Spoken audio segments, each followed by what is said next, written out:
thermal recognition system. So what it's doing is going to recognize my face, my mask, and also it's going to recognize the proximity card for validation. Okay, so after a lot of minutes of inactivity, it switches itself off.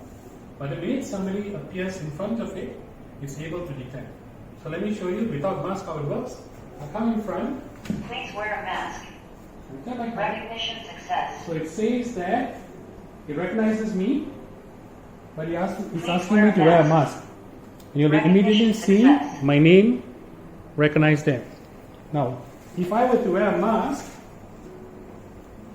and if I come near to it,